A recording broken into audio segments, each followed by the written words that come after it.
ان الذین قالوا ربنا اللہ ثم استقاموا، بے شک وہ لوگ جنہوں نے کہا کہ ہمارا رب اللہ ہے۔ رب کے معنی کیا ہے؟ رب مالک کو بھی کہتے ہیں اور رب پروردگار، پرورش کنندہ، پالن ہار کو بھی کہتے ہیں۔ را با با رب، در حقیقت یہ قرآن مجید میں 968 مرتبہ آیا ہے۔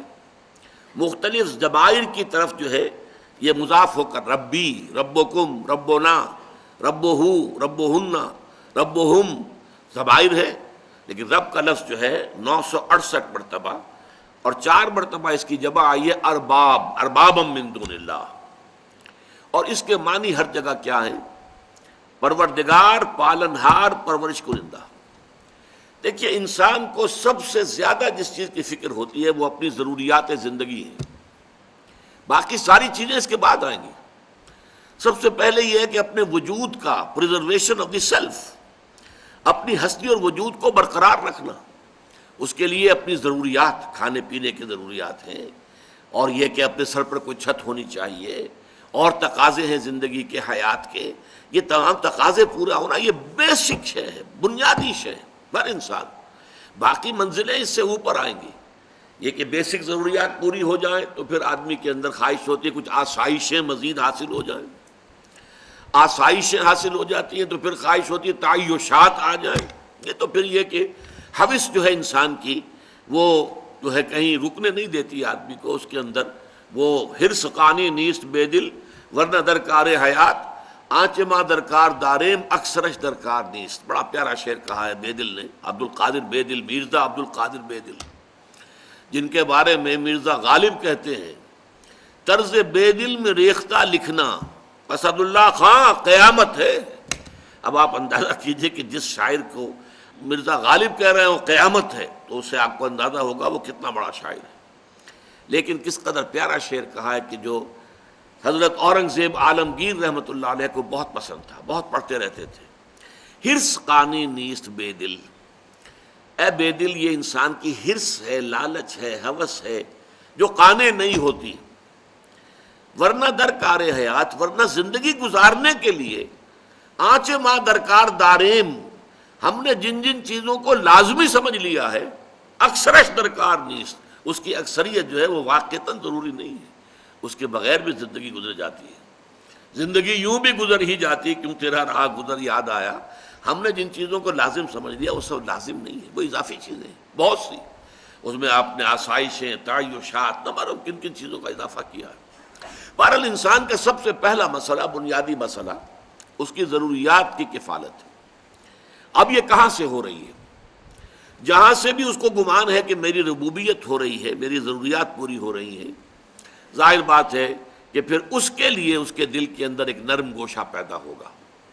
اس کے لیے جیسا کہ ہم دیکھ چکے ہیں سورہ لقمان کے دوسرے رکوع میں، اس کے جذبہ تشکر پیدا ہوگا۔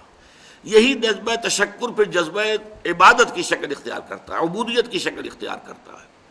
لیکن یہ کہ ایک انسان کے دل کا اس پر ٹھک جانا، میرا پرورش کنندہ، میری ضروریات فراہم کرنے والا، میری حفاظت کرنے والا، مجھے پالنے والا، پوسنے والا اللہ ہے۔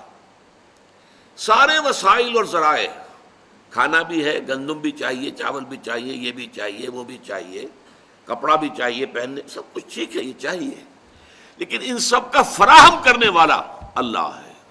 اگرچہ مادی اسباب و وسائل کے بہت سے ذریعوں سے ہو کر یہ چیزیں ہم تک پہنچتی ہیں، کھیت میں بیج ڈالا جائے، وہ ان کو پھر کھیتی کو سینچا جائے، پھر وہ فصل کاٹا جائے، پھر جو ہے آپ کے پاس وہ دانے آئیں گے جس سے کہ آپ اپنی روٹی پکائیں گے، یہ ٹھیک ہے، لیکن سورس جو ہے، final source, ultimate source of everything is اللہ سبحانہ و تعالی۔ تو ان الذین قالوا ربنا اللہ، جس نے یہ کہا میرا رب اللہ ہے، جیسے کہ ایک حدیث میں آتا ہے من رضی باللہ ربا وبمحمد رسولا وبالاسلام دینا ذاق طعم الایمان، اس شخص نے ایمان کا مزہ چکھ لیا، حلاوت ایمانی اسے حاصل ہو گئی، جو مطمئن ہو گیا اس پر کہ اللہ اس کا رب ہے، محمد اس کا رسول ہے، اور اسلام اس کا دین ہے، جو اس پر مطمئن ہو جائے۔ ایک ہے سرسری سا ایک اعتقاد، ایک خیال، آپ نے زبان سے بھی کہہ دیا، لیکن دل کا اس پر ٹھک جانا، نتیجہ کیا ہوگا اور اس کے ٹھک جانے کا ثبوت کیا ہوگا؟ زوال خوف و حزن، خوف ختم ہو جائے، حزن ختم ہو جائے۔ خوف کس چیز کا؟ جو ہوگا اللہ کے کیے ہوگا۔ اللہ میرا رب ہے، میرا مالک، میرا پروردگار، میرا خیر خواہ، میرا دوست، میرا پشت پناہ۔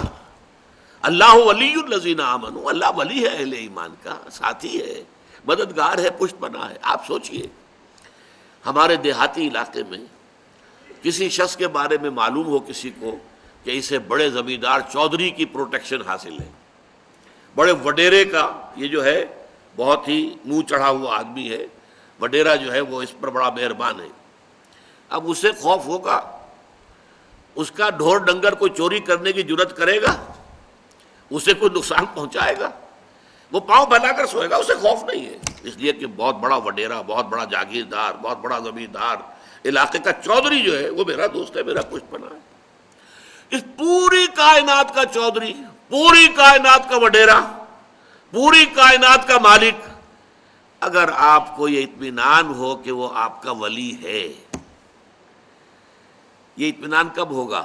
جب آپ خود اس کے ولی بن جائیں۔ اگر آپ اس کے ولی بن جائیں گے تو وہ آپ کا ولی ہے۔ آپ نے سرسری سا رشتہ رکھا ہوا، اس کا بھی رشتہ سرسری سا ہوگا۔ آپ نے منافقت والی روش رکھی ہوئی ہے، اس کا معاملہ بھی پھر آپ کے ساتھ وہ نہیں ہوگا، خالص نہیں ہوگا۔ وہ تو جیسا آپ کا روش، آپ کی روش ہوگی۔ انا عندہ، یہ ایک حدیث قدسی میں آتا ہے، عند ظن عبدی بی، جو میرا بندہ میرے بارے میں ظن کرتا ہے میں وہی سلوک اس کے ساتھ اختیار کرتا ہوں۔ تو اللہ پر جم جانا، تو اب خوف ختم۔ حزن کس بات کا؟ وہ تو جو کچھ بھی اللہ تعالیٰ نے چاہا وہ ہوا ہے۔ مجھے اچھا نہیں لگ رہا، میرا خیال ہے میرا بچہ فوت ہو گیا، مجھے تو رنج ہے، لیکن یہ کہ اس کا فوت ہو جانا ہی یقیناً بہتر ہے میرے لیے۔ اللہ تعالیٰ نے اس وقت اگر یہ فیصلہ صادر فرمایا، وہ میرا دوست ہے، میرا ہمدرد ہے، میرا بہی خواہ ہے، میرا خیر خواہ ہے، میرا پشت پناہ ہے، میرا مددگار ہے، اس کی طرف سے جو بات آئی کہ ہر ساقی ماریخت عین الطاف است، یہ ہے در حقیقت زوال خوف و حزن، اور اسی کا نام ہے مقام ولایت۔ دیکھیے اس میں جو آیا ہے قالوا ربنا اللہ ثم استقاموا، یہ استقامت میں بہت ابتدا سے جو درس دے رہا ہوں تو ابتدا ہی میں یہ لفظ میرے زبان سے نکلا تھا، اور واقعہ یہ ہے کہ وہ موزوں ترین لفظ ہے۔ اس استقامت میں قیامت مضمر ہے۔ کیا معنی استقامت کے؟ تم نے کہا اللہ تم میرا رب ہے، اور رب کے ہر حکم کو ماننا لازم آ گیا۔ کیسے ممکن ہے؟ اگر دل ٹھک گیا ہے، اگر تمہاری واقعتاً جو ہے دل کے اندر جماؤ پیدا ہو گیا ہے، اس رب کے اوپر اتنا یقین ہو گیا ہے، اس کی ربوبیت پر اعتماد ہو گیا، تب اس کی اطاعت، اس کی تمام جو ہے عبادت۔ اچھا رب کے اوپر اعتماد ہو گیا ہے تو بھروسہ اسی پر، اللہ تتخذوا من دونی وکیلا، میرے سوا کسی اور کو اپنا کارساز نہ سمجھنا، کارساز صرف اللہ۔ کار ساز ماں بے فکر کار ماں، فکر ماں در کار ماں آزار ماں، اس قدر عمدہ چیزیں لوگوں نے کہی ہیں۔ میرا کارساز، کارساز کسے کہتے ہیں؟ کام بنانے والا، کارسازی، کام بنانے والا۔ میرا کارساز، میرے کام بنانے والا خود میرے کاموں کی فکر میں ہے، میرے کام بنانے کی فکر میں ہے، اور میں جب خود فکر کرتا ہوں اپنا کام بنانے کی تو غلطی کر بیٹھتا ہوں۔ اور فرمایا کار ساز ماں بفکر کار ماں، جس سے غلطی کا صدور ہو ہی نہیں سکتا، وہ تو اللہ کی ذات ہے، جس کا علم کامل، جس کی قدرت کامل۔ کار ساز ماں بے فکر کار ماں، فکر ماں در کار ماں، اپنے کام میں جب خود فکر کرتا ہوں، سوچتا ہوں، راستے نکالتا ہوں، اسکیمیں بناتا ہوں، آزار ماں، اس کے نتیجے میں آزار، اس کے نتیجے میں مشکلات، اپنے لیے جو ہے بے پناہ قسم کی پیچیدگیاں پیدا کر بیٹھتا ہوں۔ یہ ہے استقامت۔ ان الذین قالوا ربنا اللہ ثم استقاموا، یہ مقام ولایت ہے، اچھی طرح سمجھ لیجئے۔